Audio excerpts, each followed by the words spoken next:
Welcome to Suman TV. నేను మీ ఈశ్వర్ కోకంటి. పెంచిన విద్యుత్ ఛార్జీల ధరలకు నిరసనగా భారతీయ జనతా పార్టీ అన్నమయ్య జిల్లా మదనపల్లిలో ఆందోళన కార్యక్రమాలకు శ్రీకారం చుట్టారు. ఈ కార్యక్రమానికి బీజేపీ జిల్లా అధ్యక్షుడు సాయి లోకేష్ గారు చేసిన ప్రభుత్వ తీరును తప్పుపట్టారు. ఆయన అడిగి మరిన్ని విషయాలను తెలుసుకున్నారు. సాయి లోకేష్ గారు, నమస్కారం. ఈశ్వర్ గారు, ఈ ఆందోళన కార్యక్రమాలు మీ డిమాండ్ ఏంటి సార్? ఇది గవర్నమెంట్ ఆర్డరు మీ ముందర నేను పెట్టినాను. 2019-2020 సంవత్సరంలో ఏపీఈఆర్సీ అంటే ఈ విద్యుత్ ఛార్జీలకు సంబంధించి ఈ ఎంత మనం ఛార్జ్ చేయాలి అనే అంశము ఏపీఈఆర్సీ అనే ఒక బాడీ వారు డిసైడ్ చేస్తారు.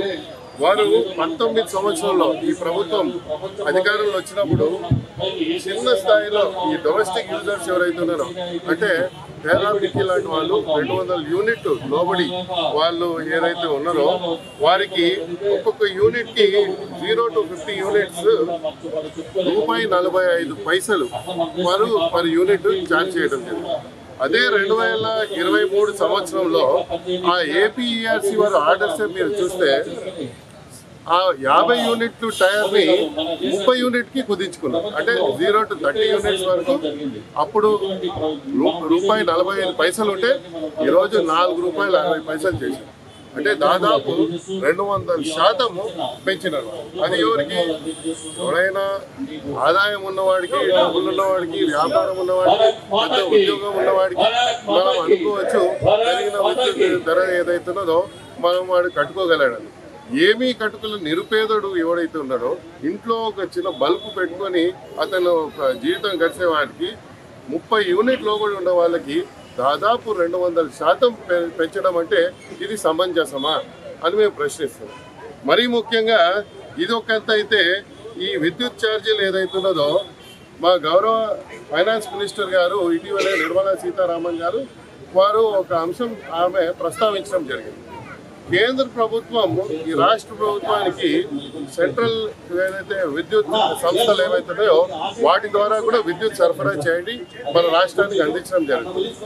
కేంద్ర ప్రభుత్వం ఈ రాష్ట్రానికి పర్ యూనిట్ ₹2.70 చొప్పున వాళ్ళు విద్యుత్ అందించడం జరుగుతుంది. కాలంలో కరువు పీడిత ప్రాంతంగా వాళ్ళు డిక్లేర్ చేయడం జరిగింది. మొన్ననే కేంద్ర ప్రభుత్వం కూడా వచ్చి ఇక్కడ పరిశీలన చేసి వారు ఇక్కడ రైతులతో వచ్చి ముఖాముఖి వాళ్ళ ఇబ్బందులు వాళ్ళు ఏం పడదు వాళ్ళ కష్టాలు తెలుసుకోవడం జరిగింది.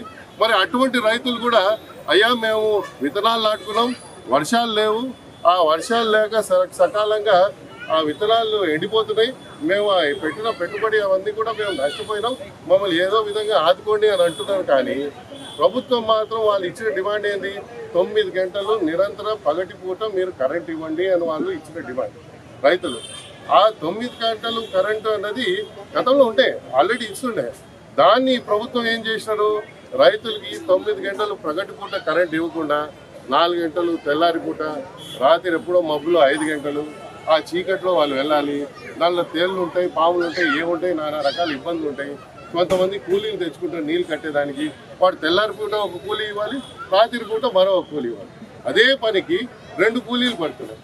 మరి ఇది ఇది రైతుల్ని వాళ్ళని వంచడం కాదా? కాబట్టి మేము భారతీయ జనతా పార్టీ తీవ్రంగా హెచ్చరిస్తున్నాం.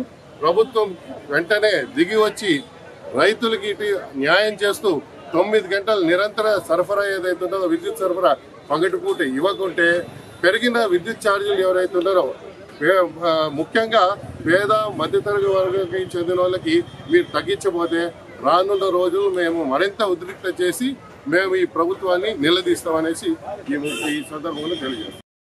ప్రభుత్వం పెంచిన విద్యుత్ ఛార్జీలు తగ్గించాలని సాయి లోకేష్ గారు డిమాండ్ చేస్తున్నారు. అలాగే కోస్టల్ సమస్యలను కూడా కేంద్ర ప్రభుత్వం దృష్టికి తీసుకెళ్లి పరిష్కారానికి కృషి చేస్తారని తెలుపుతున్నారు. కెమెరామెన్ అనిల్తో ఈశ్వర్, మదనపల్లి.